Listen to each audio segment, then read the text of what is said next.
So, Leviern, take it away. Okay, hello everyone, my name is Leviern. Today I'll be showing you the cloud version of VOLTEX Exceed Gear. Today I have Panga, Azer, and my roommate KBH here who will be commentating alongside. If you would introduce yourselves. 皆さん、こんにちは。レビアンです。僕はこのステをやっています。よろしくお願いします。Hey everyone, I'm KBH. Hey everyone, I'm PangaeaPanga. Hi everyone, I'm Azer.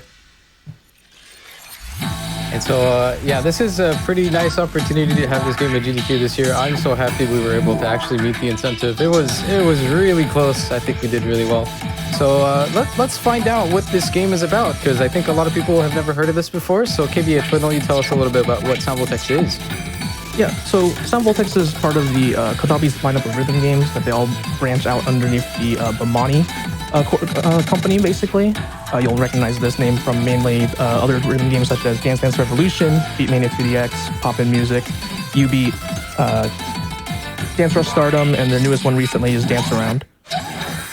Each one of these games has a little bit of a gimmick to it, where, you know, either buttons or using your feet or just squares and everything like that.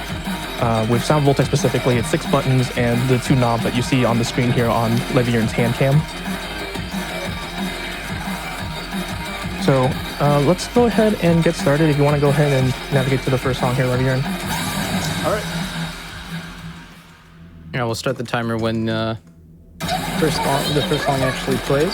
So one extra thing that we should probably mention a little bit is, because we did mention this is a PC version. This is a very fancy PC we got here. What's going on? Yeah, so normally this is, like Azer said, the VOLTEX Exceed Gear Cloud version, which is meant to be played on PC. But for us here, we did put it on a cabinet. Oh, that was the 3, 2, 1 start for this timer, by the way. I apologize for that. Oh, I'm sorry, I'm very nervous. No, you're good. Okay. But yeah, so we're starting off here with a famous song from Dance Dance Revolution from one of the earlier mixes on EDR Extreme. This is Love Shine, but this is also just a remixed version as well. Going back to what we're talking about, the PC Cloud version here, we decided to put it on a cabinet here just because it helps us a little bit better and with showcasing the game in a much better way. This is what you'll see when you go to any of your local arcades that have the game or anything like that.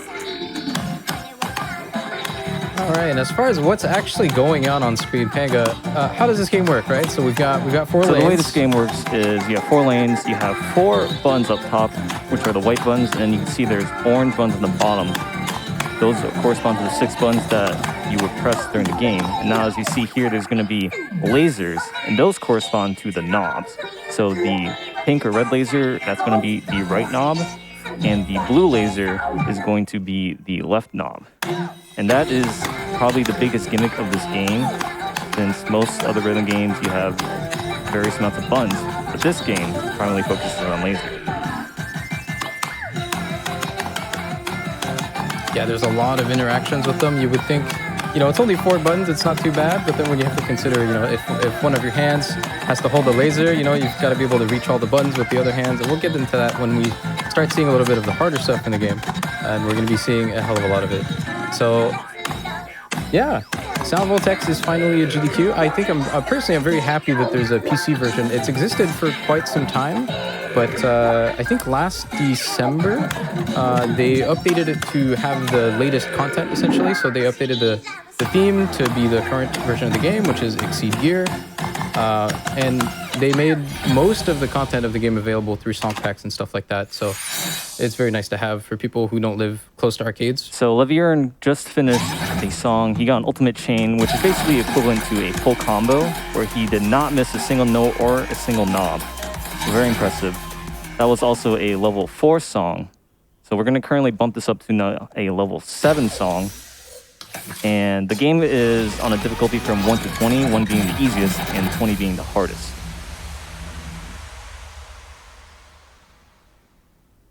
Yep. So this next song is a Toho staple. Basically, you'll see this in a lot of rhythm games. You'll see this, you know, if you know about Toho, you usually would know about this. This is Bad Apple. It's the Toho song. The Toho. The one. So level 7 is actually probably around the difficulty where most people could start to pick up the game. As you can see here, the laser is going from right to left. You generally only have to turn in the right direction of the knob. So for the right laser, you would turn it left, that's just going left. And the blue laser, if it's going right, you turn it right. It does not matter how fast you turn it, as long as you are turning it in the right direction. So these lower levels, they kind of give you that introductory mechanic, as you can see right here. And it goes back to the right and left. As you get into the higher difficulties, the laser patterns become very more complicated. But if you're just starting out, level 7 is pretty much a good way to go. Yeah, they get quite confusing. I think most of the way they express difficulty with lasers is just what to do with your hands. Sometimes it's really not obvious, but mostly also sometimes it's very visually confusing. Like if both lasers happen at once, and it can get pretty hard to tell which direction they're actually going, even though the pattern visually might look simple. Another thing to note is there's going to be horizontal lasers where they're completely 9 degrees. All that game matters, all the game checks for is if the knob is turned in that correct direction. You don't actually have to like turn it super hard, 90 degrees or something. You can turn it 1 millimeter and the game will check it and be like, okay, that counts as input.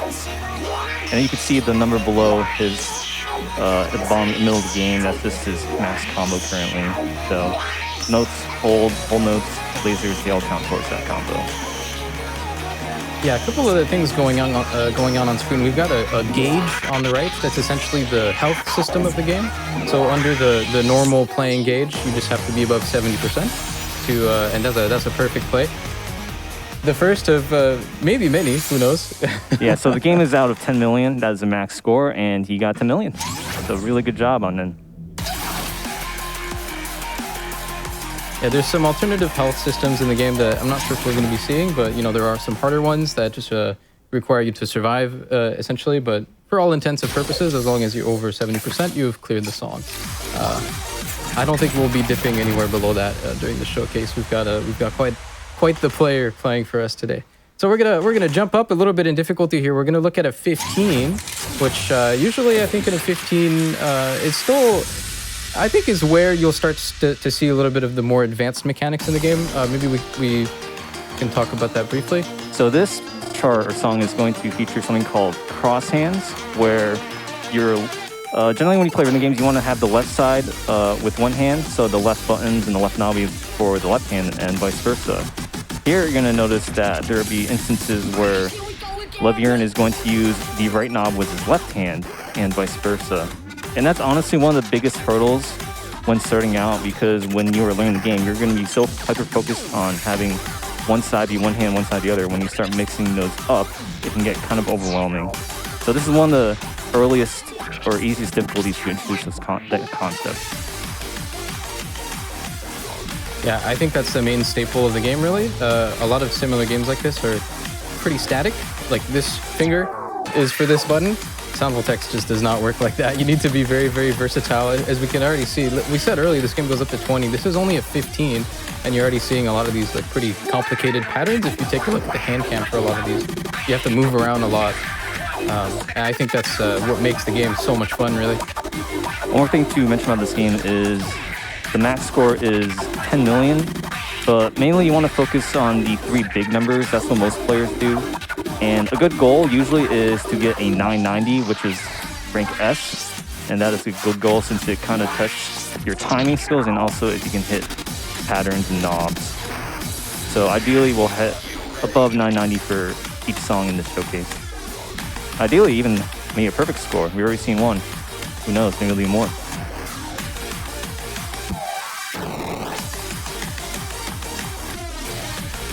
We've got a little bit of time for a donation here if you'd like. Sure thing.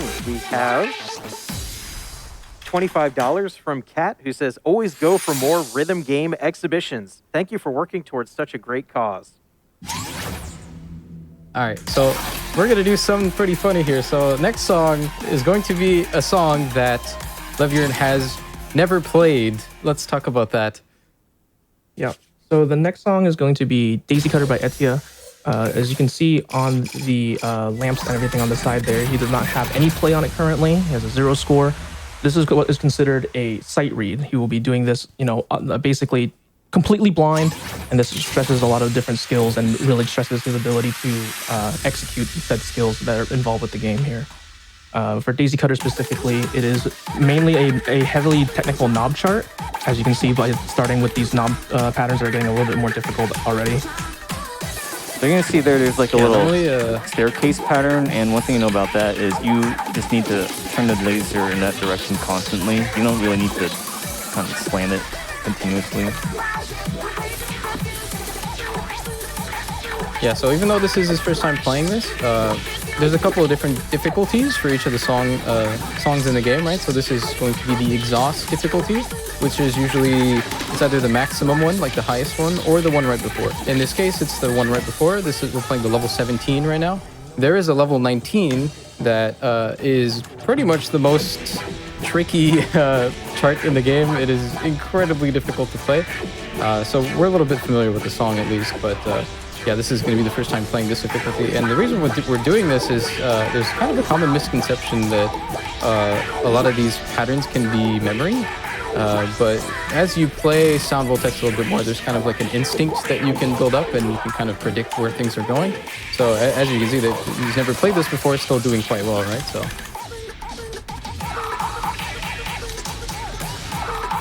Yeah, so this is where you really start to see the game kind of fill lots of different patterns, and then 17 is probably what is regarded as one of the biggest walls a player will get to once they start progressing in the game. Yeah, it's when they start throwing you all these really complicated concepts. A lot of very, very tricky hand positions and crossovers. So even for knob patterns like this, it gets really absurd trying to figure out which direction you're trying to go. Nice, he gets an S. And you will be S ranking that on sight read Very well. impressive.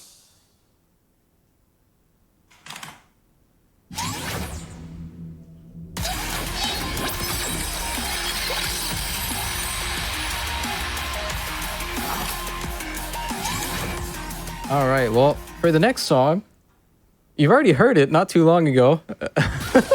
we didn't know about this, but here we go. We're gonna be playing V. We just saw this on the Not ITG showcase. Shout outs to those guys, by the way. Fantastic job. It was super impressive, and we definitely appreciate all the care and love that they showed towards the Sound VOLTEX showcase. Well, we're gonna be seeing this song again in its original format, and you're about to find out why it's called V. So one thing to make a note of really is that with the 4 white buttons, they're labeled as BTA, BTB, BTC, and BTD on leviern's hand cam here. So pay attention closely to how many times the B button is going to be hit during the course of this song. It'll start picking up, and if chat, you want to get ready for your B spam, B emojis, you know, everything that you got.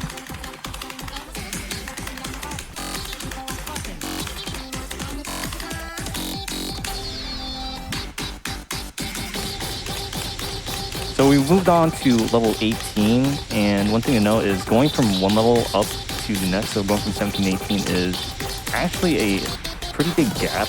You think, oh, one level is just, you know, whatever. It's not until you really master 17s before you can even start passing 18. And this is actually regarded as one of the harder 18s too. Yeah. I mean, we're about to see the main thing of the song, but even then, the rest of the song is very, very complicated to play as well. And here it is.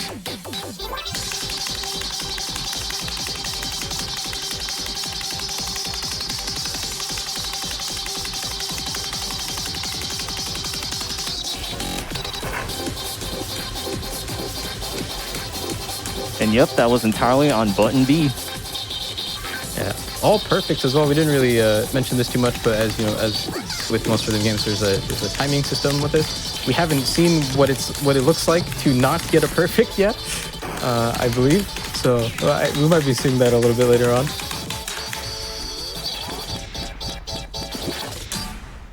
There we go, 999. 999. That was very close to a perfect score. Yeah, one really Very tricky thing that impressive. can happen on a chart like this is there's kind of like an error check. If so, obviously you have to hit the B button quite often, quite fast. So if you get one miss on it, it can kind of chain. So you can get something called an error chain. It can essentially just destroy your score entirely. Luckily, it didn't happen. Didn't even get any non-criticals here. So. But we're going to be stepping up to level 19s. We're going to be playing a couple of level 19s. This one's a little bit of an older one, Alpha Omega. And when this initially came out, I believe in 2015, this was basically just a boss song for the game. So it's got a little bit of everything. And now we're starting to see what it's like to have something at the very top level. Yeah, Alpha Omega specifically is a good stress test of like basically all the skills that come into play when playing Sound VOLTEX here. You have very strong one-handed patterns. You have a lot of technical knob patterning. Basically, just one hand has to basically run across the entire button field, along with a ton of just really fast patterning. All culminating in the fact that it's also 208 BPM to hit all these patterns correctly and in time as well. One thing to mention also is anytime you see a white laser in this game, that just means that the blue and pink lasers overlap. So it's not any new laser, it's just something to help visually. Another thing to mention is Leviern's, he intentionally made the notes go down the screen faster. If you remember at the very beginning of the showcase, the notes were going kind of slow. As you get more familiar with the game, you can start bumping up Look what at is the known hands as here. Look at the hands here. I'm going to cut you off. Look at the hands. This is what this game is. Yeah. Beautiful. But it's not over.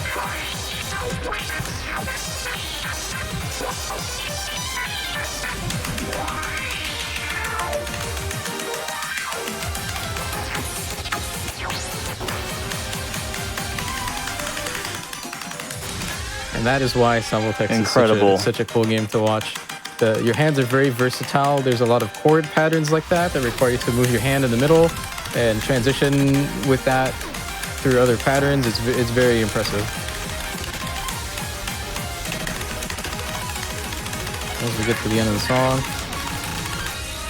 Wow. Yeah, it's another full He hits combo. a full combo. $9.99. Incredible.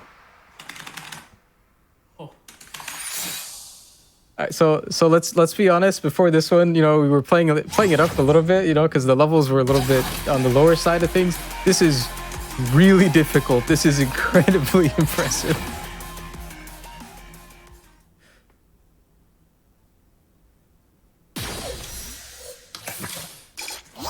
The next song we're going to be showcasing here is Blastix Riots by Camellia, who has been participating a little bit in chat here and there.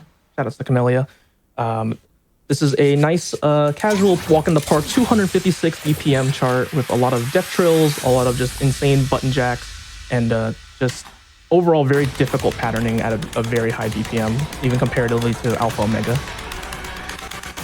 Yeah, this came out around the same time as the previous song, and it acted for a long time as essentially the speed charts.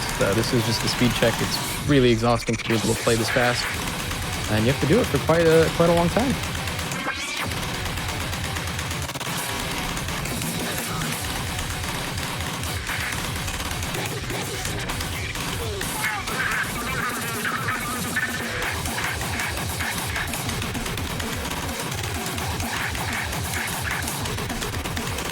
Also, if you want to go ahead and run some donations during this song, it would probably be a good time. I would love to. We have one specifically for this portion in particular from Star Rod Kirby, who donated $120 and says, "This showcase already be gobsmacking. Leviern's skill is just simply unmatched. You guys aren't ready for the 20s up ahead."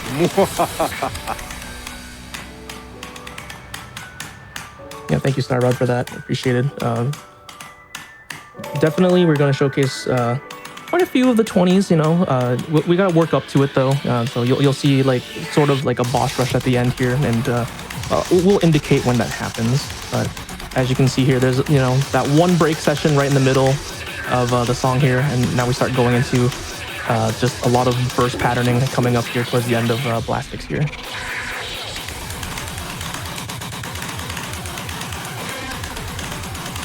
Yeah, this patterning right here really showcases what I was mentioning earlier with the chord patterns, having to move your hand in the middle. It's quite a common theme for more higher level patterns. Check out this ending though.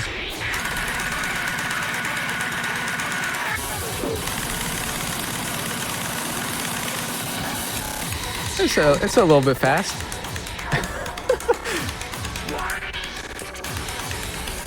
But wait, there's more.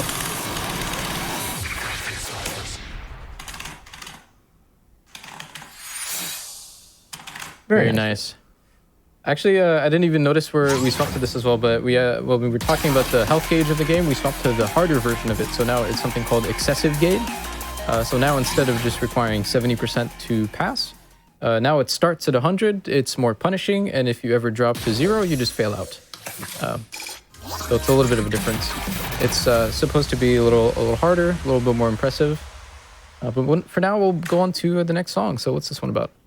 Yeah, so this is Gerbera for Finalists. This was a song in the Tenkaichi medley, which was a big song competition that happened between a bunch of the different rhythm gaming companies such as Sega, Taito, Bandai, with all their big games. You'll see them swap over songs between each other as a friendly sort of thing going on. And with Gerbera for Finalists here, this was the final song as a site rig tournament for the showcase for Sound VOLTEX. And this song in particular, Gerbera, the original mix, was put into Tunathum, My, Groove Coaster, Sound VOLTEX, and Taiko.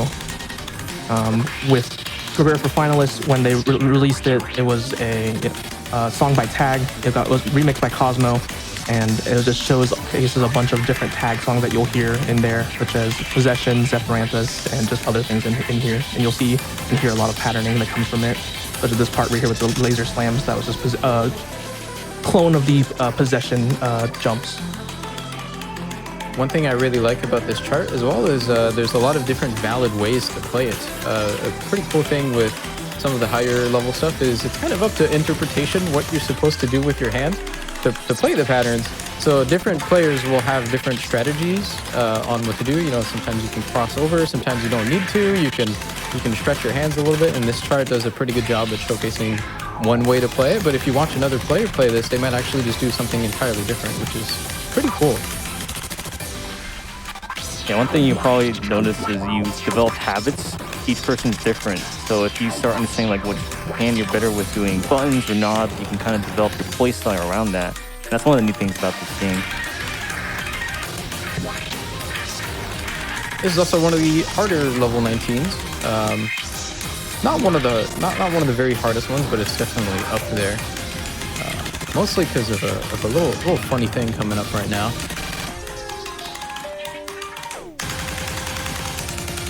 Oh, so close. Yeah, that is what is that? 41 notes per second right there, I believe. It's pretty fast. Yeah, and you have to hit all 4 buttons up top too. Yeah. And the 2 oranges immediately after.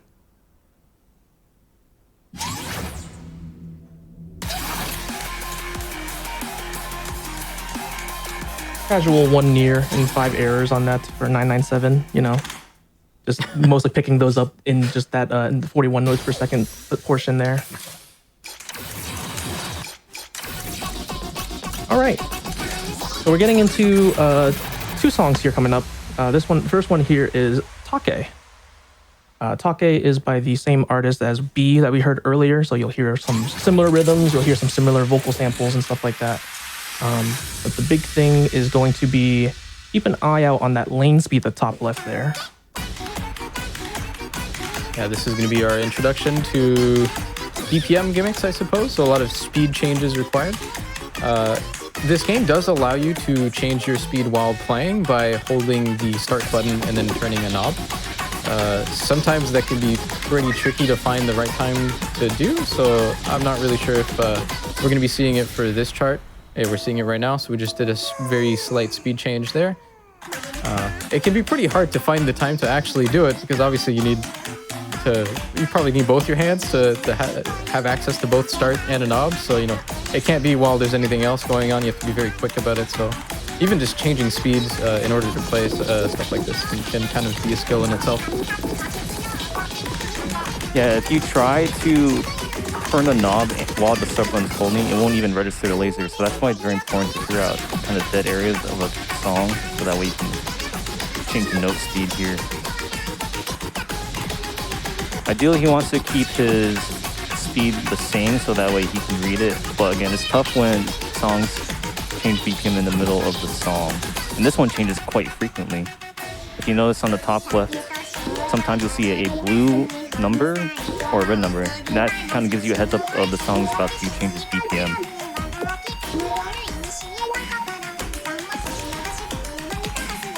Some really unconventional rhythms being played here. A lot of very weird snap divisions that you basically just don't ever get to hear. Like this one where the beat is divided in 7 notes. So coming up is probably one of the most drastic BPM changes of the song. We'll see if he does change the BPM here with the start button. He does. So you can see he turns it incredibly low as the song starts to speed up slowly. It's also worth pointing out for this section, there's a bunch of lasers on screen sometimes, like this. You don't actually have to hit any of those. They're not moving, right? So they kind of hit themselves.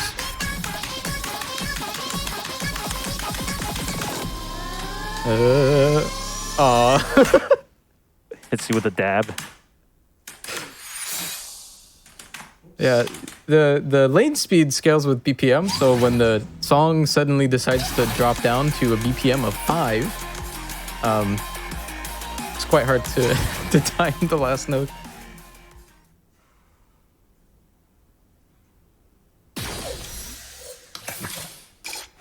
All right.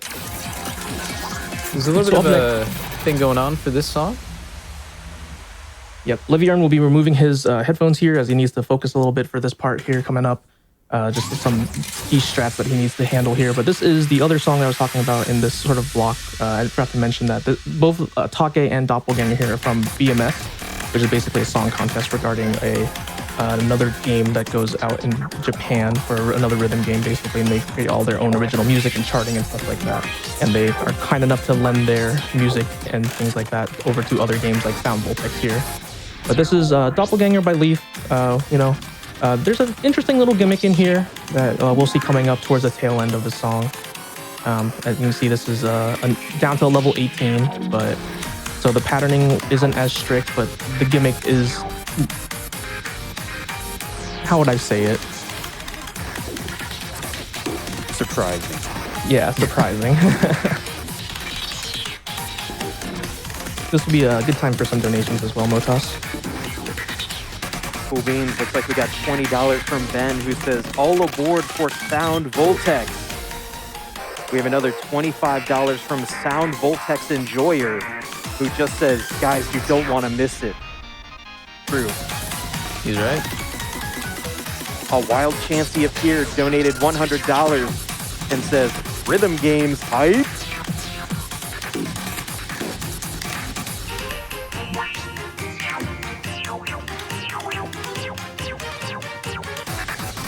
Brent sends a $1,000 donation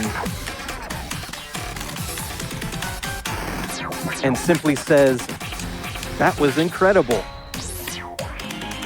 Thank you for all these donations, y'all. We couldn't have gotten here without all of you donating for this incentive game, and it's such an impressive run to see. I'm so glad we made it.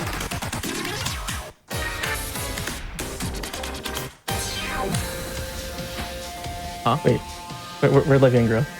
What happened? I'm not sure. Did the game freeze? What? Wait, who's that? Is that a clown? What's going on over here? Where'd leviern go?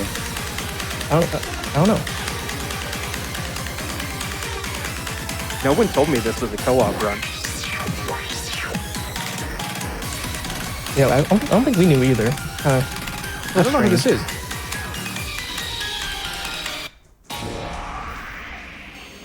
They're pretty good, though. Yeah, they're very good. Yeah, 998. Glad they can take over for leviern while he seems to have disappeared for the moment.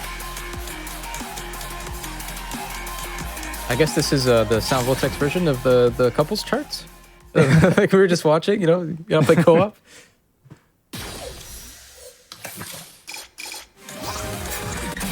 That's a clown. The clown of 24 stairs. Yeah, that's interesting. Wait,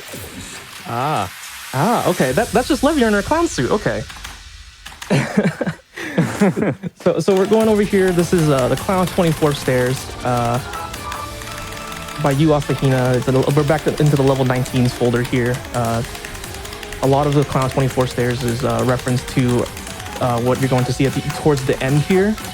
Is going to be a pattern called as stairs, which is basically you'll see the white buttons here, the BT buttons, just basically go up or down a staircase, basically. And the 24th is in reference to the beat measurement is going to be, so it's going to be in 24th notes. And this is at a very high BPM as well, so this is one of the fastest songs in the game, not in terms of BPM, but in terms of the patterning. It is going to be extremely dense.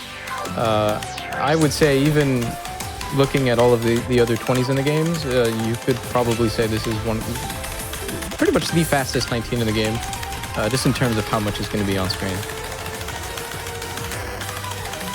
Yeah, there's going to be one part in particular in the chart that you need to pay special attention to.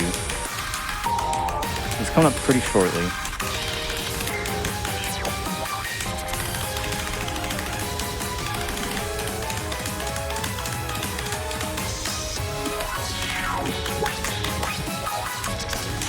All right, There we don't go. blink.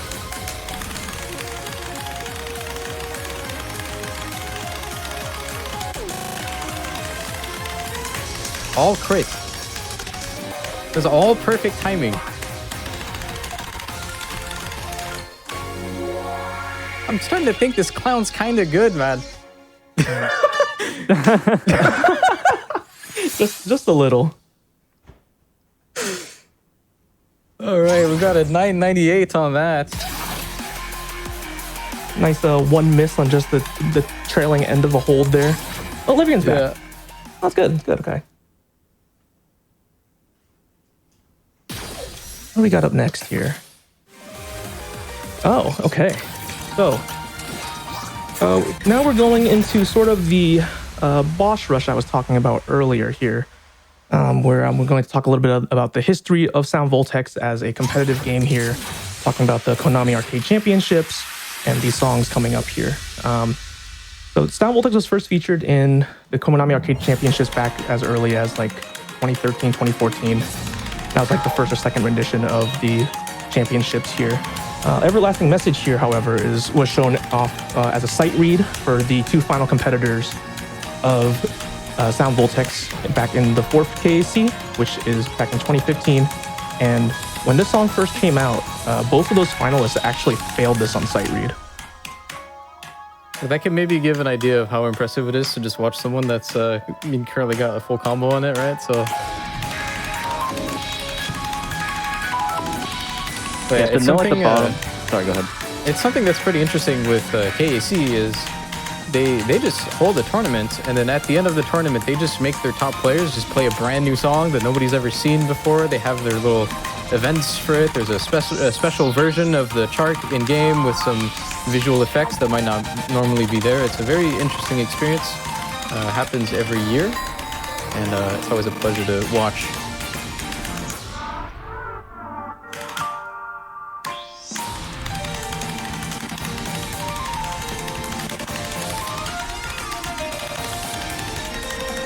One thing to mention about this is Leviern is actually playing on mirrored, which basically means the entire song is flipped left to right. So the buttons on the left are now on the right knob, left knob is now the right knob.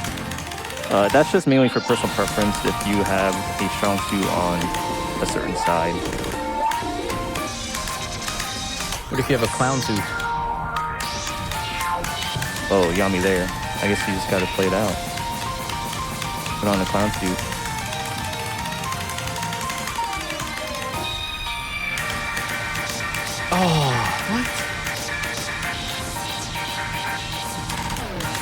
So close to the full combo on that. 999.6. That is absurd, man. That's just the one miss without any nears. Yeah, that would have been a perfect play. But yeah, again, the top players in the world failed this the first time they played it. So I mean, it really puts in context how crazy this is now. But it's about to get a lot worse. Yep. So the next song we're going to show off here was debuted at the next KAC, the 5th KAC, at the beginning of 2016. We also just saw this one, actually. Yes. Yeah. Yep, this was debuted here in Sound VOLTEX back then, was transferred over to DDR, and people just went absolutely nuts with it, bringing it into whatever they can. This is the first 20 of our boss rush, and you'll see from here moving forward, we're going to be basically just playing the 20s. With this, there is an interesting gimmick at towards the middle section of it, and if you can figure out what happens basically on top of how difficult this chart is, this adds another level of difficulty to being a sight read for the finalists when it was first shown. So around the time this came out, so we mentioned the game scales up to level 20, right? But during this time, it actually only scaled up to 16. So this chart was essentially so much harder than all of the other 16s. They just went, hey, let's just re-rate everything and just make it go up to 20. And this is still, to this day, one of the hardest 20s in the game. So it was really ahead of its time in terms of difficulties. Patterns like this just require such a crazy amount of coordination.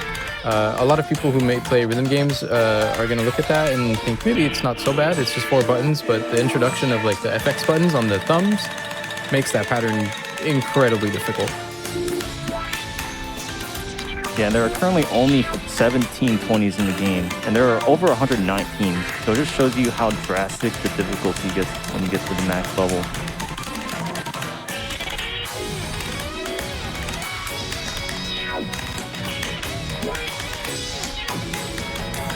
As you can see here, the visual gimmick that I was talking about earlier showed up. This is the first time that, you'll see that the lane disappears completely, just adding another level of visual gimmick to try to read through as you're trying to figure out where these buttons are located normally and everything like that. And your only indication of where anything is based off of the that long white line that you'll see sometimes as just the flat measure indicator.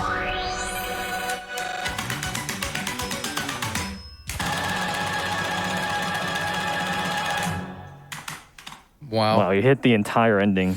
One of the hardest parts of the song as well.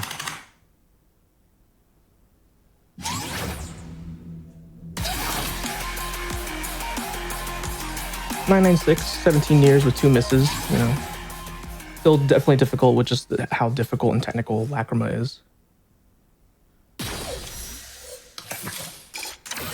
So after that, we waited for basically an entire year for the next KAC. KACs, like I said, they're one big time a year where they get to introduce all their new fancy little gimmicks and stuff like that.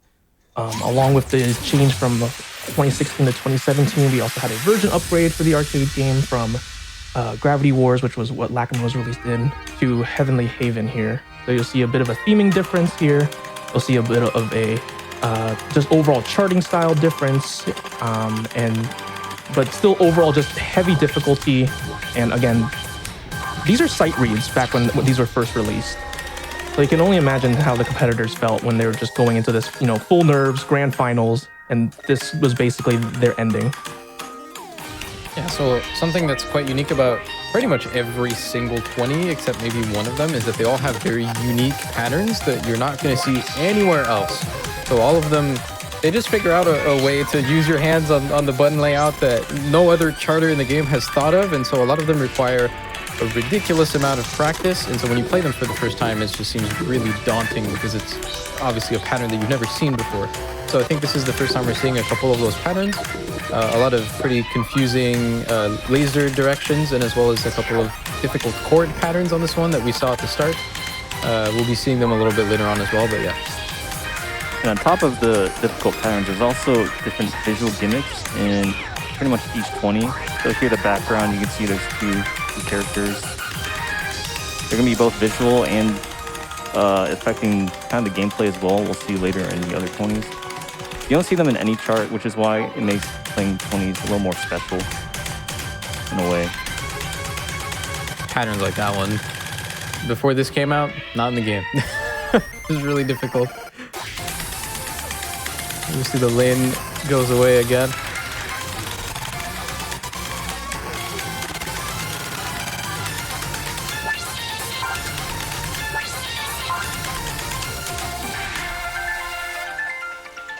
Man, we're getting so close to a lot of these being full combos. And again, just to put it in perspective, I think in North America, I think only 3 or 4 players have ever full comboed any 20 at all, if I'm not wrong. So it's quite insane to get this close every single time. We just got 1 miss on that one again, so... It also demonstrates how incredibly difficult it is to get a perfect score. Mm-hmm. And leviern here has quite a bit of perfect scores on the 20s already. Yep, you'll see it if you look through the song select as he scrolls through it with the golden P indicating a perfect ultimate chain. But a little bit more history going with Sound VOLTEX here with KC the 6th in 2017. They decided to do 2 sight reads rather than just the one here. This is the second one here with Illness Lilin. The first one was at a nice brisk pace of 256 BPM, and they decided, oh, what's a little bit more? And decided to make this at 280 BPM. This is probably the fastest patterning in any 20. Maybe that's been challenged recently with a lot of the more recent 20s, but this, at least for a very long time, was essentially the final speed boss of the game. 280 BPM is just ridiculously fast. Seems pretty easy when you just look at him play, though. Yeah, not only is it fast, but it's pretty tiring. So even if you think you can hit the buttons fast enough, you need to get the endurance to blast the entire chart. So earlier on, I was talking about how different songs have different strats that we can use here. So this is a pattern I always like to show off as an example. leviern does not do this. So if you look at his hands, he's actually extending his thumbs while holding the effects buttons to be able to hit those knobs. Another way that other people can play that is essentially to do a double crossover. So grabbing the left knob with your right hand, grabbing the right knob with your left hand, and then flipping them back over to hit the FX buttons. So a lot of the charts like that have very unique patterns like that that you just don't really find in any other rhythm game. I think that's what draws a lot of people to this game. It's always very, very interesting to see. It's a little bit hard to grasp just looking at the gameplay, but once you play it and you get this pattern, you're like, wait, how do I play this? It just seems impossible.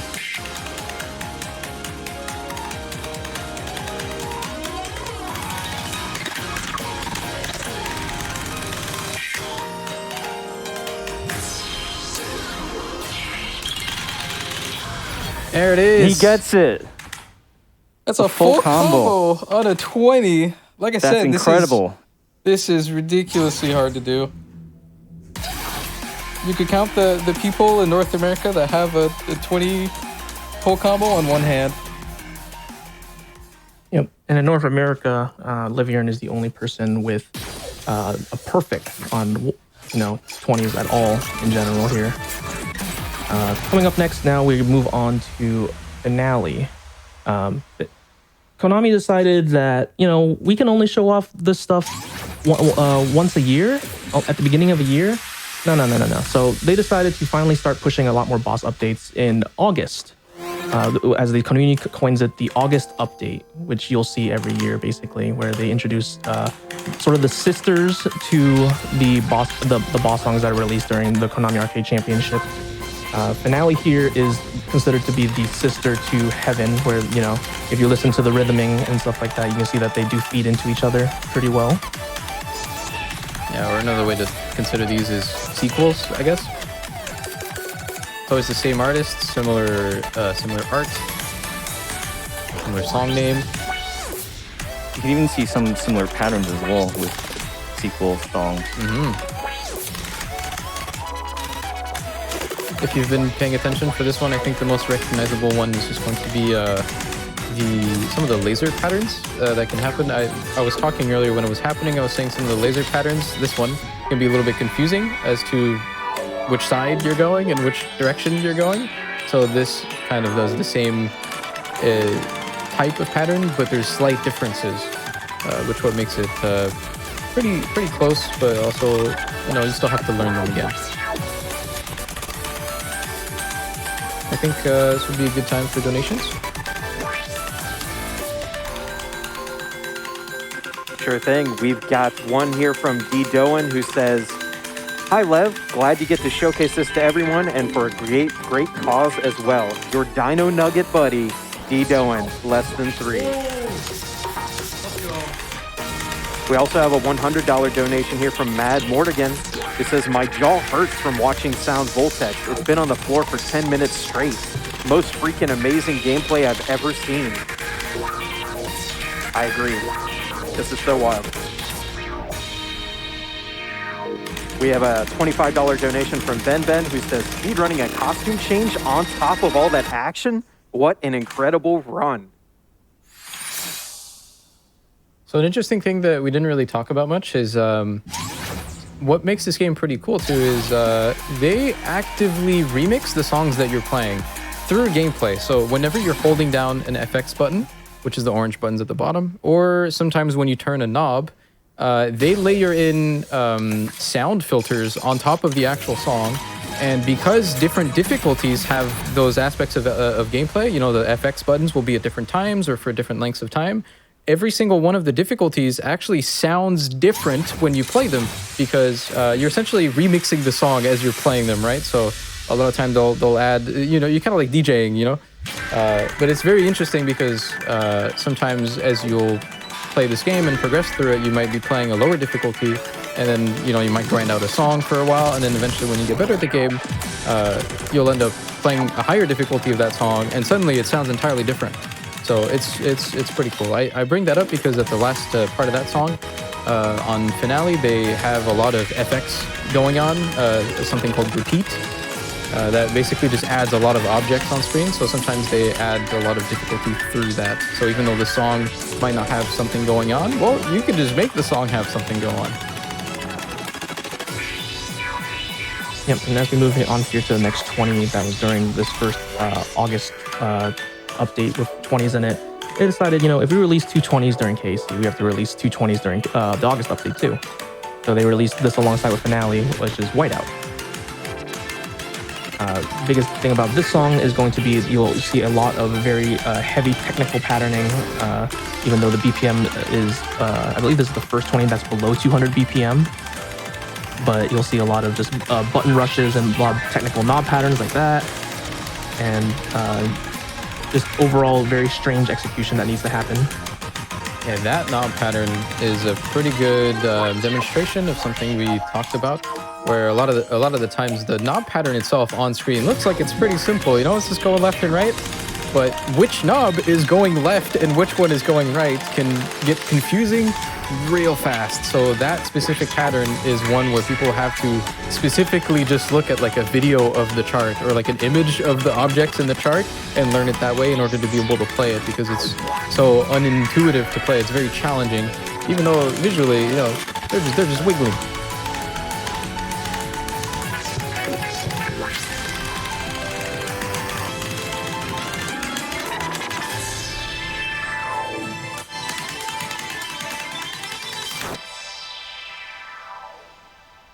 Another beautiful score at 997 on that. I would say this is probably the second or third most technical 20 in the game, so that's very impressive. Yeah, for being, you know, one of the few 20s that are below 200 BPM, it definitely doesn't look like it, which is how, you know, fast those burst patterns are.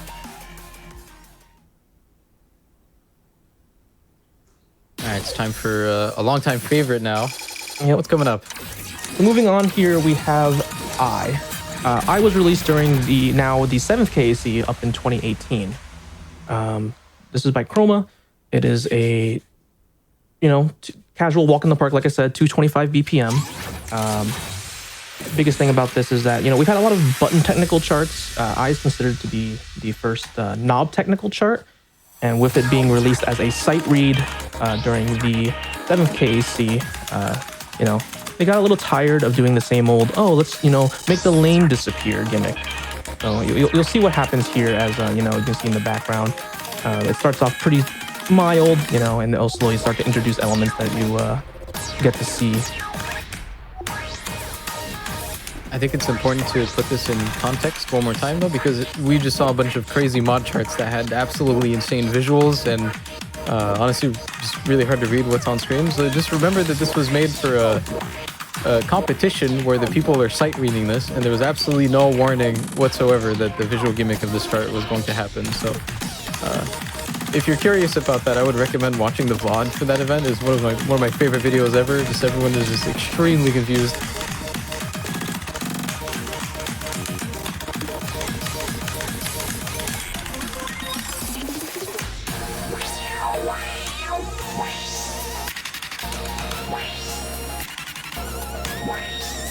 Probably a good time as well to talk about the backgrounds, all the characters popping up. This game kind of has its own characters, and they kind of build their own storylines and stuff like that. So these aren't just random characters. You know, they all have names, and they're all kind of part of the story, more or less. Yep. But as I was saying with the visual gimmick, you know, why make the lane disappear? Make everything disappear. That makes sense of this.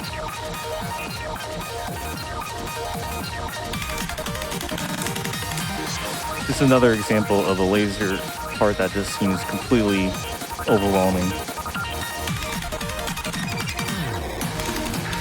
My favorite little visual gimmick when they first introduced this for all the spectators as well is that when they showed Rassus and Tamaneko, which is the girl and the little ball cat on the screen in the back, after the screen blinked, they shut off all the lights of the wings and everything as well, and they started making Tamaneko spin in her hands.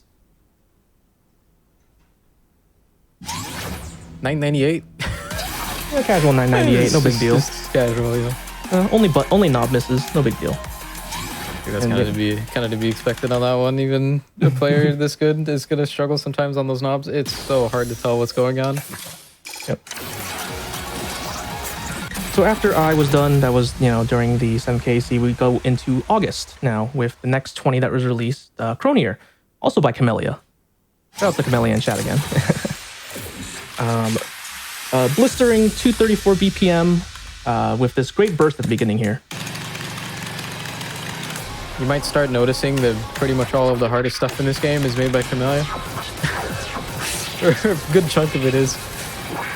Not only that, there's going to be multiple Kunai ponies in this showcase as well. And this is just the first one.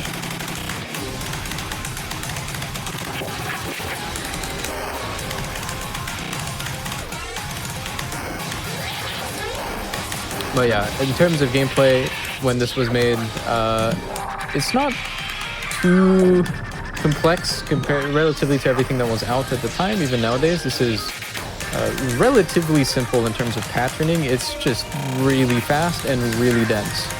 So this is more of a mechanics check. Yeah, so throwing a lot of chords as well. Yeah, there's a couple of pretty unique patterns and some unusual rhythms going on here, but we've got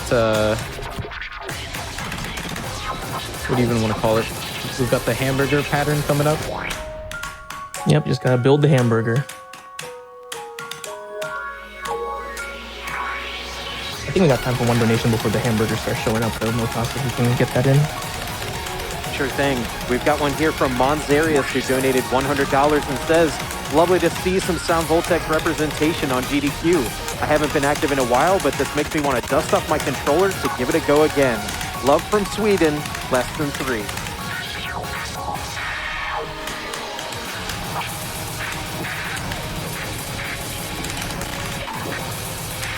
All right. Let's put some hamburgers. You guys hungry?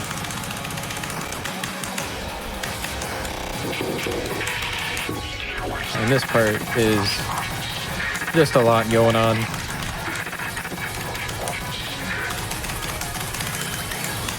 I remember that burst at the beginning. We didn't really talk about that either, but I'm sure you noticed by now the knobs or the lasers actually can go off track. Since, you know, there's a track going down the screen, and, you know, there's a pretty clear, you know, like blue and pink part. No, they don't care about that. They can just go off the sides.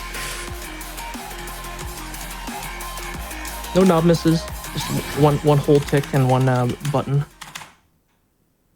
Strong showing there. All right, what's up next here? So now we go into the next year here during the 8th KC. This was on the cusp between two versions coming out here. This was the transition from Heavenly Haven into Vivid Wave, the 4th to the 5th version of Sound VOLTEX for the arcade.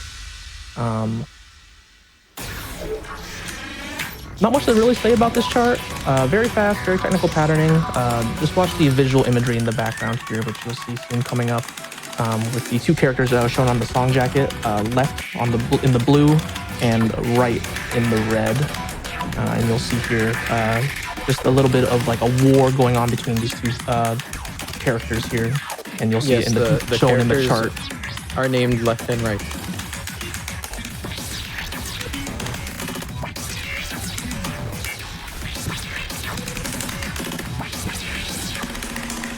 We probably have time for one donation here. Alrighty, we've got $50 from Pharaoh Conch, who says, "Rhythm block hype."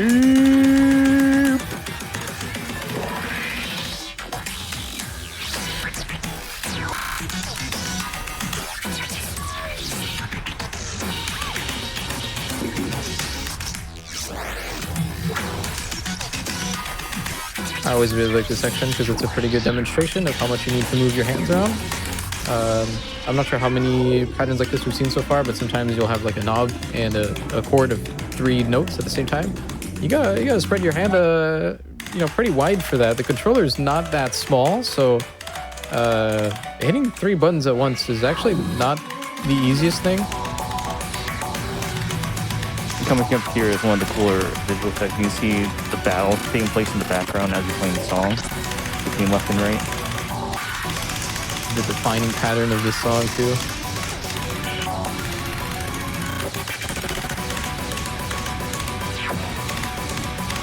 Watch the hand movements for that part.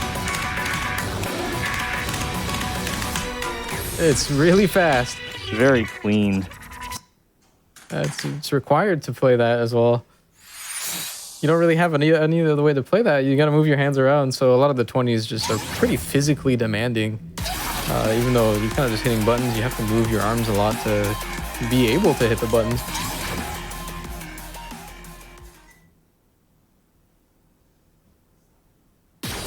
So after, during the 7KC, they only released I, just 120. They decided to go back to releasing 220s again here. They released Feel Seasickness, also by Camellia.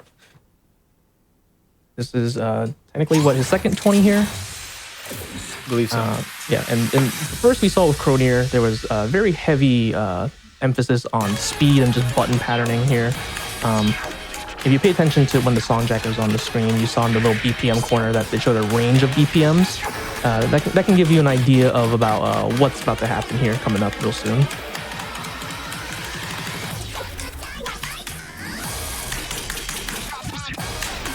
I was saying earlier, we saw the second or third most technical 20. This would probably be number 1. Yeah, even if it doesn't seem as fast, it's incredibly technical, especially with the holds. Since this chart has a quite a bit of tricky hold parts, like right here. It seems simple, but it's very difficult to hit. Half speed, super dense, very, very unconventional rhythms there. Snappings of 5 notes instead of 4. It's really, really, really tricky. And just because once wasn't enough, we'll just have more of it.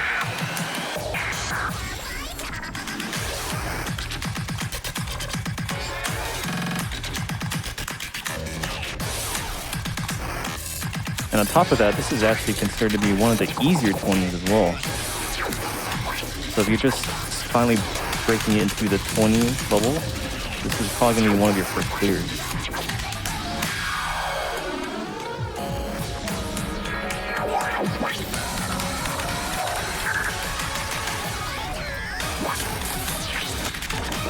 Maybe you can see why the song is called Feel Seasickness.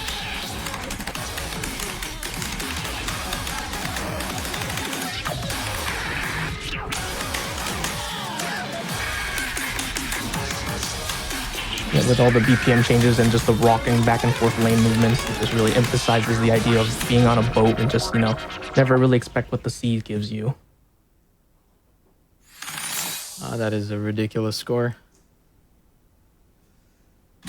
Yep, 998. I think that was probably like, you got 2 misses on just knobs, which, can be very tricky in a BPM change setting, since the knobs just kind of have a mind of their own sometimes.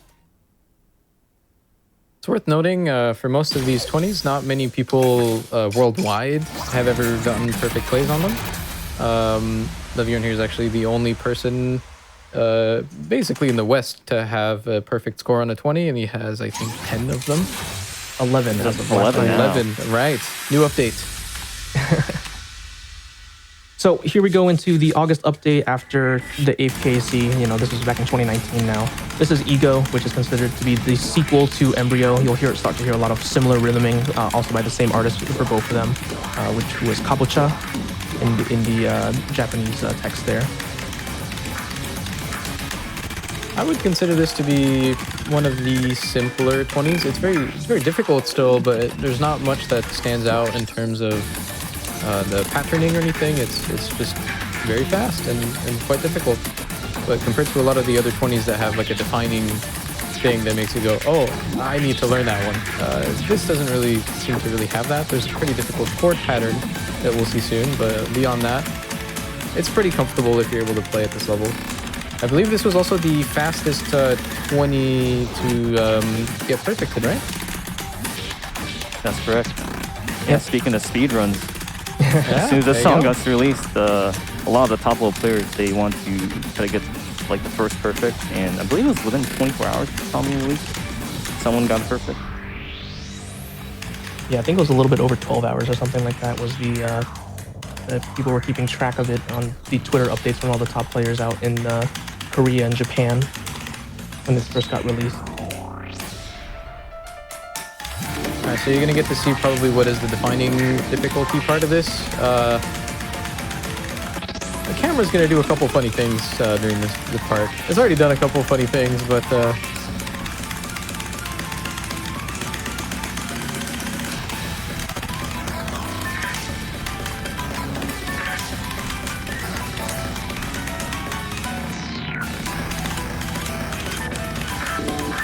yeah.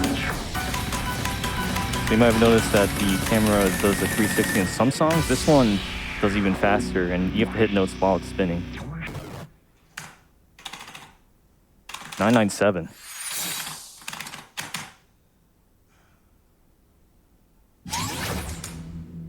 Very strong showing for Leviern here. You know, absolutely just blazing through all these 20s back to back is no small feat stamina-wise either. Like I definitely would have been out of it by the second 20. And to be able to play it at such a high level and so consistently as well. Insane. Going on to the next 20 here, we have could it be a spatio-temporal shockwave syndrome, or as some people call it, shockwave syndrome, some people call it This is also by Camellia, as the sequel to Feel Seasickness. You'll see, again, the BPM changes notated on that song jacket there earlier.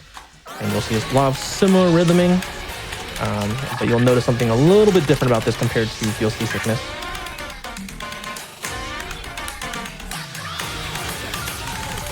So if you remember earlier in the showcase when the chart completely stopped for multiple seconds, this one, it kind of surprises you sometimes where it stops for only half a second and then keeps going. So it can throw people off like right there.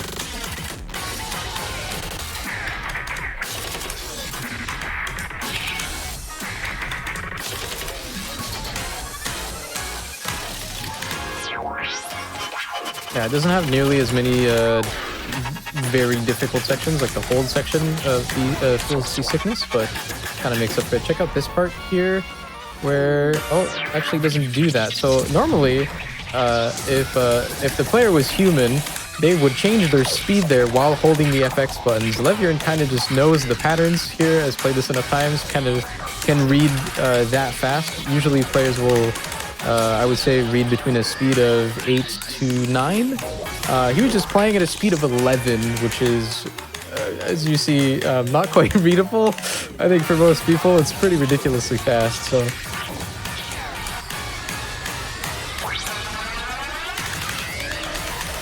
I guess you kind of get a glimpse of what it's like when the song more or less usually requires you to change your speed. What happens when you don't do it? Looks like that. Yeah, that's going back to how you can play this game in many different ways. You have the choice to slow it down or play whichever you're more comfortable with, which is one of the great things when you're learning this game, when you're playing. So many different ways to attack patterns. This is another one of those sections where you just gotta memorize this. There's this. Yeah, I like to call it the brake check.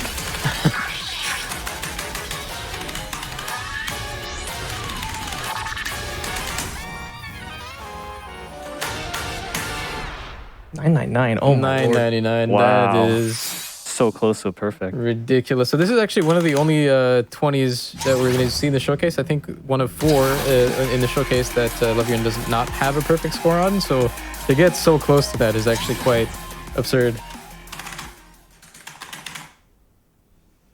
Yep. So that was at the end of 2019. Now we go into 666 by Rough Sketch.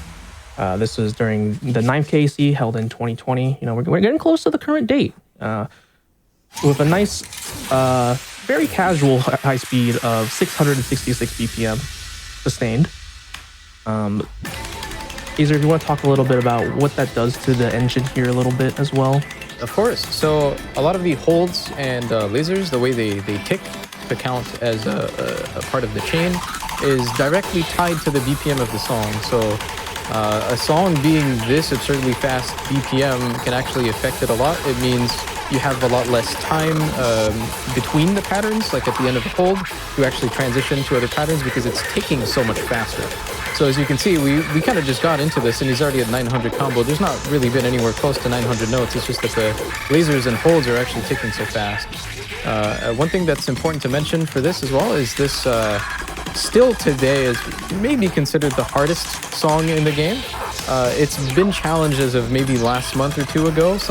We're not quite sure if there's a definite hardest song in the game anymore, but for quite some time this basically was it. And another consequence of the BPM being so high is if you were to not input a laser or a hole, the bar on the right would drop substantially faster, which adds to the difficulty of clearing it, since it really punishes you for mistakes. Whoa. What's going on? We've got some pretty animation in this game. Yep. So this is also the first instance of live the lane in 2D. Yeah, so this is the first instance of using live 2D for the backgrounding here. This was one of the big features that they released in Sound VOLTEX Wave. You were having a lot of live 2D animation characters and being able to just interact with these characters, you know, rather than just having the still PNGs or anything like that. Really just shows how the engine's evolving and just becoming more insane. Look at the hand cam here. Please look at the hand cam here. All perfect, no problem. All right, just a casual 997 on again, pretty much the hardest song in the game. That's insane. Yep, and like I said, it was introduced here at the 9th KC, and its great visual gimmick was that, you know, a Kuriha in the background there, just chopping the lanes in half. So basically, you're basically forced to be sort of split-eyed. A lot of players do try to, you know, get an idea for it, try to note the difficulty of, you know, when they do a BC pattern in the middle and stuff like that, and just kind of remember it. A nice little small thing about that chart is there were actually 3 laser patterns that wrote out a 6. That's right. As the chart played out, it slowly spelled it out, but we're going to get into Welcome here.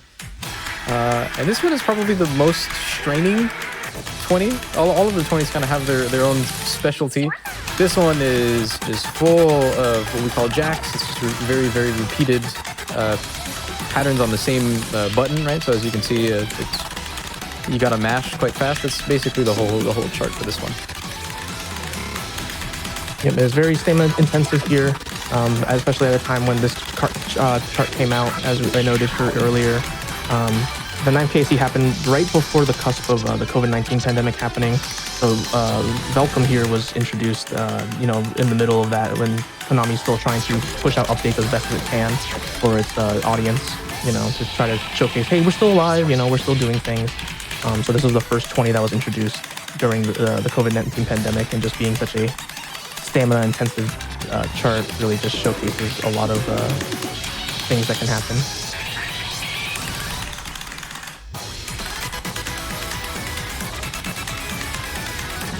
I think you've got a rare break for a donation here.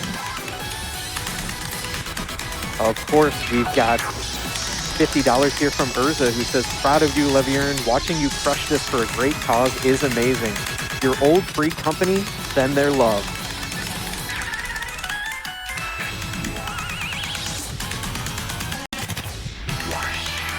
And coming up here is one of the more technical patterns as well. Something you really mainly only see in this part.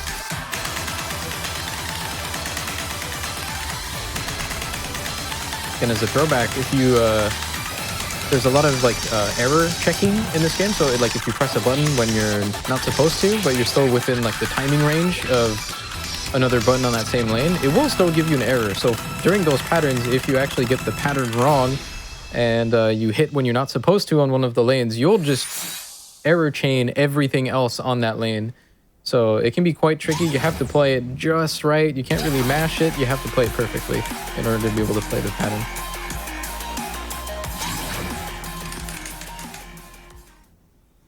Yeah, moving on to the next song here, we have on the list Mayhem by Rough Sketch.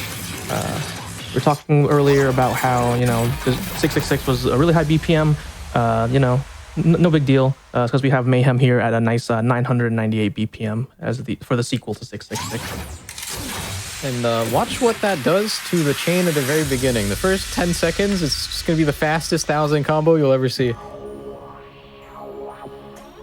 Just started, and we're at 800. So that's what it does to the tick rates of these things. So it kind of makes this quite unique in the way scoring works in this game. There's no really relation to combo or anything. It's just however many notes you hit, right, and your timing on them.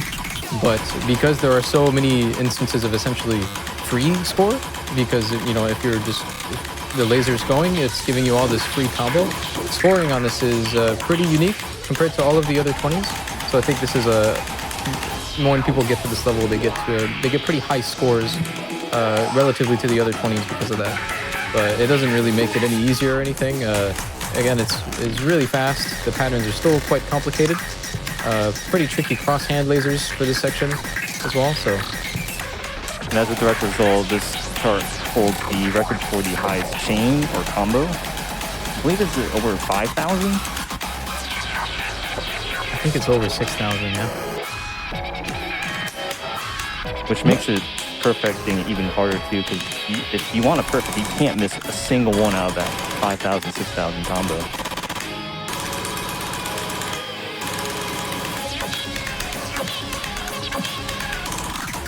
And you can see he's over 4,000 currently. That's another one of those really tricky laser patterns. It doesn't look too complex, but yeah, so sometimes there's some laser patterns in this game where you can kind of intuitively play them, like they make a lot of sense and it's what you would expect if you play the game for a while. And sometimes they completely just play with you on that expectation and they just do the complete opposite thing. But sometimes there's just so much going on that it's quite hard to see that. So you'll still intuitively play something, but it's just going to be the wrong thing, right? So And that laser was the only thing you missed. That's incredible. What is that score, man? What is this? That was commentator's curse for that miss. Yeah. Just as of last night, Leviern was able to achieve the perfect ultimate chain on that to get his perfect score earlier. And in the game of rhythm games specifically, it is a lot of showing your best possible. So now we move on to the next 20 here. This is the first and currently the only 20 that was released specifically for Sound Voltex XC Gear Cloud version. This was part of a monthly sub-event, basically, for it to be unlocked for each player's account. Azer, you want to talk about some of the technical patterning in this song? So if you remember back to the Clown of 24th Stairs, when we had that clown playing, this is going to be pretty similar to that. It's got a lot of 24th notes, which at this BPM is quite absurd to play. You can already kind of see some of it here. A lot of the patterns built around that are going to be pretty tricky, and I think that's most of the difficulty of this song. It's just going to be the very difficult stairs of buttons, and it doesn't really stop. I would say so far, other than 666, this would be one of the harder 20s that we've showcased. believe it's only second in the record in order to be perfect ultimate chain by the community as a whole. Mostly because at this time when this song came out, a big Mania player by the name of Jakods started playing, and he was the first person to really just rush to the arcade and after unlocking it and just try to go for the ultimate chain on it, and was able to do so in about, I think in the first day, just a little bit over the time period it took for Ego to get perfect ultimate chain.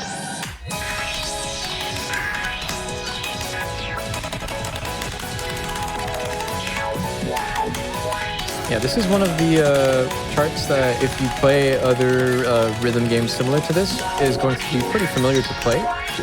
It's mostly just buttons. There's not a lot of complicated things going on in terms of cross hands or any really difficult lasers in this or anything. It's pretty straightforward. It's just really fast buttons. So if you play other similar games, it's going to be a strong suit for you, which is also really cool. A lot of the 20s in this game, we've kind of been mentioning some of them are harder than others, but for the most part, that's going to differ a lot from person to person because all of them have very different skill sets.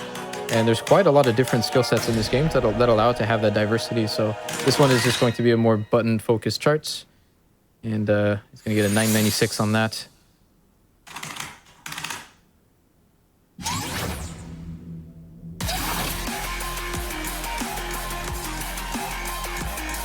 Now for something very recent. Yep. So now we get into, the tail end here. This Reminiscence was first released back in, was it like September or October 2021?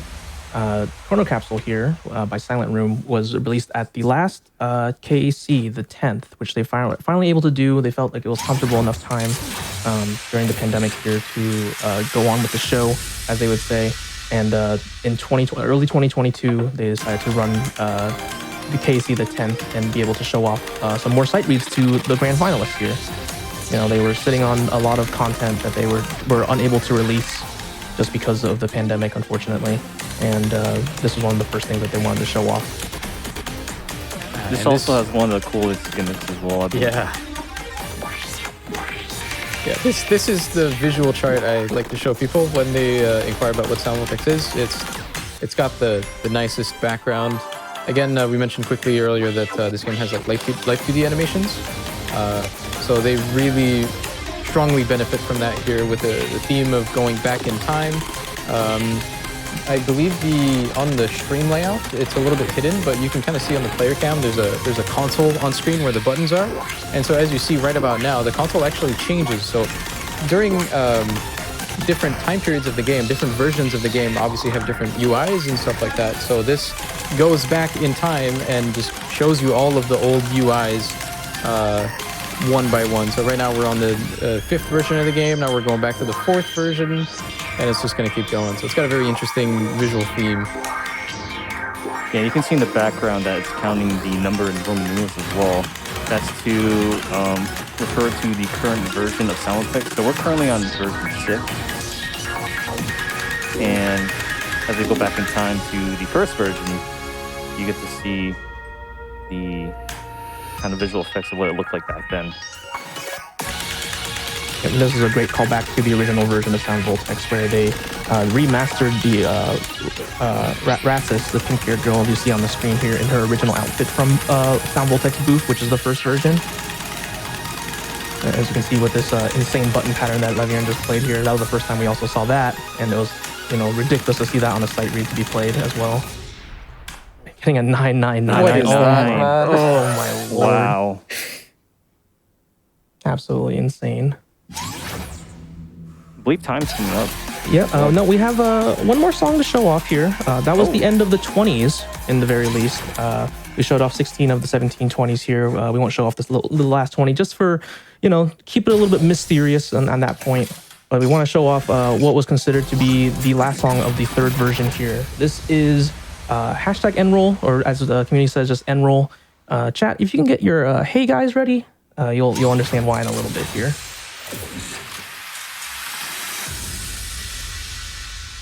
This song is just a big, the final song of Gravity Wars. When the game still had a bit of a story going on a little bit. in the mission system and stuff like that, which is a long relic of the past now, unfortunately. But once you completed all the missions and everything, and toward the tail end of just the Gravity Wars version, they released this song along with a great, nice credit roll going on in the background.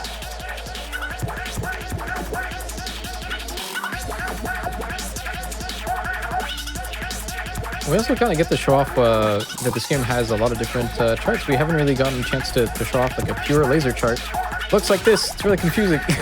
It's definitely a big barrier of entry, I think, just because it's pretty different from your usual rhythm game. You know, you're not really tapping anything. You're just moving the knobs. So.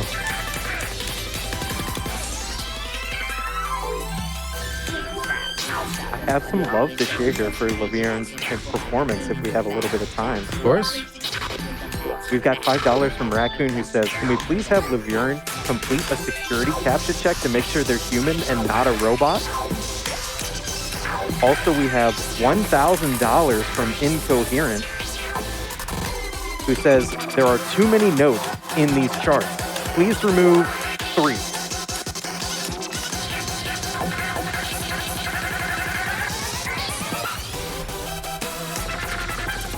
We got a little bit more time.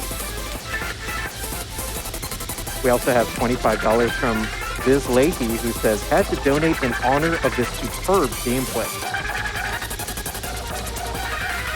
Check out the hands here. Something that the game does a lot. Forcing you to hold one of the FX buttons and then changing the lasers, forcing you to do a crossover for them. And with that, we are done. So, time. Yeah, with a perfect play. Incredible. Absolutely amazing showcase there. Nice to end on a good note with a nice little perfect play there. Other than that, I mean, you know, leviern, do you have any shout-outs you want to give out? Yeah. Once again, thanks to all the donors for giving me this opportunity to showcase this game. I'd like to give some shout-outs. Huge thanks to Will. Thanks to Panga and Azer for motivating me to stream. Thanks to Toter. I love Toter. And thanks to the whole VOLTEX community for supporting me. まだ日本語勉強中です。応援してくれるシトラスさん、ユダチさん、カメリアさんと視聴者の皆さん、ありがとうございました。本気で感謝してる。Leviern showing a little bit of love for the Japanese community who's been supporting him as you know, the West top ranker, as they like to call him a little bit there. You know, like you said, shout outs to all the little VOLTEX communities around the world, basically, you know, keeping this game alive. Shout outs to everybody in terms of all of that. If you have, you know, if you're interested into playing this game, you know, feel free to check out voltexes.com. It's VOLTEX with an ES at the end, make it plural. It has a couple of great guides in order to get started on playing Sound VOLTEX Exceed Gear on cloud at home. You know, you're able to check out and find your local Sound VOLTEX Exceed Gear arcade cabinet at different round ones in North America and such like that, and also a bunch of little local arcades that may have it as well. If you're interested in figuring out what Leviern is up to, feel free to check out his website at leviern.com, where he has a link to his Discord, Twitter, Twitch, and just like everything like that to get, you know, in touch with him, basically. Thank you, GDQ. I'd like to just take some time again, though, to thank everyone for actually meeting this incentive. It looked pretty hard to meet. 200K is quite a lot, so it was very, very nice to see that we were able to do it, and I hope everybody was able to enjoy the fantastic gameplay. We got to introduce a game that's not so common here, and I hope it was a good experience to watch.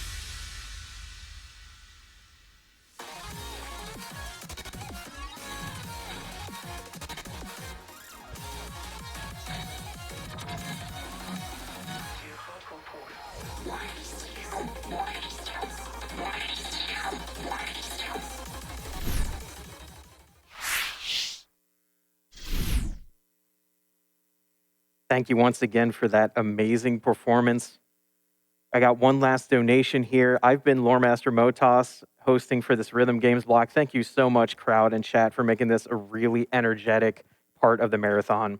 We have $5 from Miss Meggie, who says, Fly me to the moon, berries, and let me dash among the stars. Less than 3. That's an allusion to our next incentive, which is for Celeste Collect the Moonberries. We're currently at a little bit over 3,800 out of that $20,000 incentive. If you want to see it happen, get your donations in while we take a short break.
Hello, everyone, and welcome to Summer Games Done Quick 2022. My name is Frozen Flagon, and I am so excited to be at the host desk this event.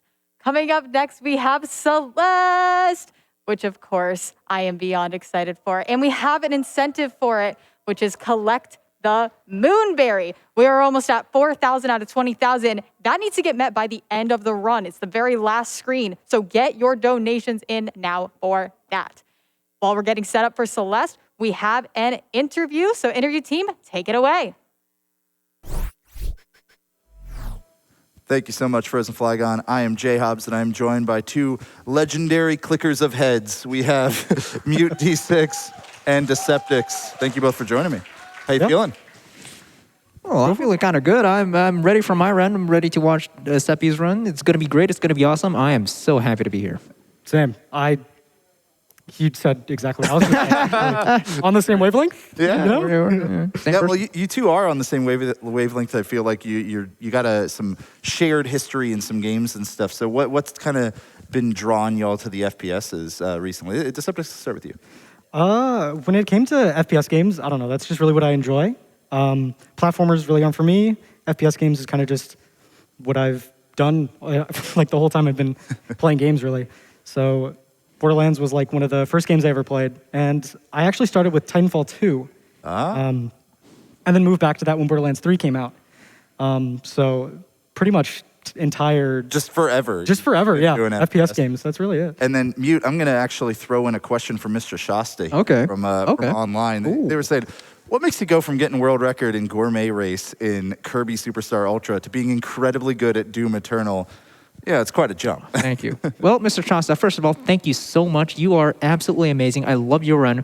But yeah, that was actually my first speed game when I was about 4 or 5, Superstar Ultra came out, and I got the game.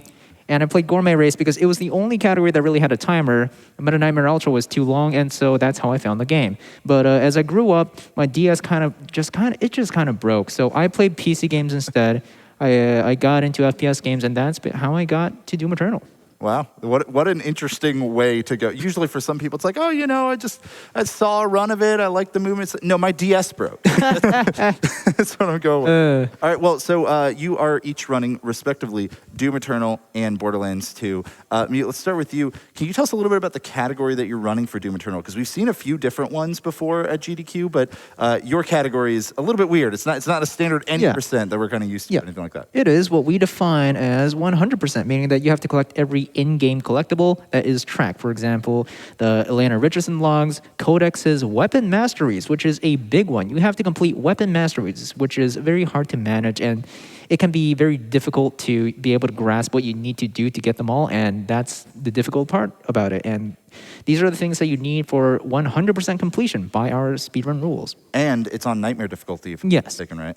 Yeah, and so with the weapon masteries, does that mean that basically we're not just seeing, one overpowered weapon or a couple of, main weapons? We're actually going to be seeing everything. You're going to be seeing pretty much every single weapon. Like all the good weapons will be used, and all the bad ones as well.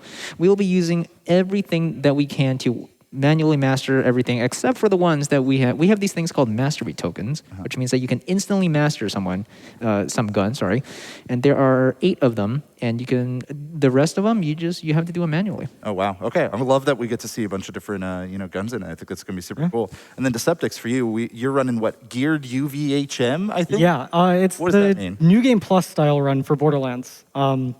We don't really call it New Game Plus because we also have something called ungeared UVHM, which UVHM is Ultimate Vault Hunter mode, the 3rd playthrough. Ungeared, you start with nothing, and geared, you start with whatever gear you want. So it's kind of like it's got a lot of good movements, really good movement actually, rocket jumping, kind of like nothing you normally see in Borderlands when it comes to either casual play, any type of other speedrun. But yeah, there's a lot of rocket jumps, damage glitches. There's going to be a ton of different ways that we maneuver through the game. Yeah, because one of the things that I feel like we've become so accustomed to with Borderlands speedruns is watching them in a co-op fashion. What do you like about the single-player run? It's a little bit different. In particular, when it comes to the solo geared run, I think it's nice that it's mostly based on just my gameplay. I can focus on what I'm doing wrong, right? It's not like both players having to communicate, stuff like that. It's a lot more focused, and honestly, it's super quick. It's actually the quickest solo category that we have, which helps. Very cool. We recently learned this man has amazing vision, so you can just see the pixels, get exactly the shots you need, right? That is correct. That's going to help you both. 20 vision. All right, well, I'm going to do one more social media question before we get out of here so that you both can go back to practicing, getting ready for your runs. From @Fool, they were asking, what's your favorite non-FPS game? And let's start with Mute. My favorite non-FPS game, I played a lot of Counter-Strike growing up. A lot of Counter-Strike. I did play some Borderlands. I'm not nearly as good as Seppi, but I do have some hours of Borderlands under my belt. Back in the day, it was mainly Counter-Strike. Well, those are all FPSs though, but what about the ones that aren't FPS? Oh, sorry, I misunderstood. Well, sorry. It was mainly non-FPS games. Was Kirby. I speedrun a lot of Kirby games. A lot of console games like Super Mario. I love Sonic on the Genesis. That's about it. All right, awesome. Deceptix, how about you? As you might not expect, I haven't played many other FPS games. So I really enjoyed Celeste. That was one that was fun for me. And then actually Mario Odyssey was good as well. Awesome. I think we got a crowd here who's pretty into Celeste, given that we got that coming up next, right? So I'm going to get out of the way. I'm going to let you all watch it. Everybody get excited for Celeste. True ending, if I'm not mistaken. I'm super excited for that.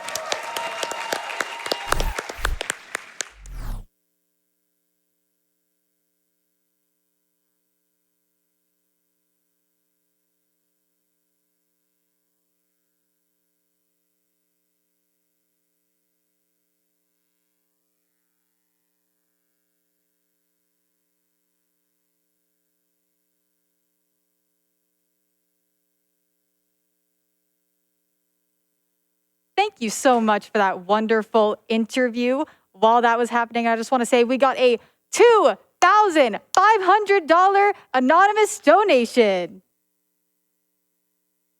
Love to see Celeste at SGDQ. Go easy on Battlin'. She means well.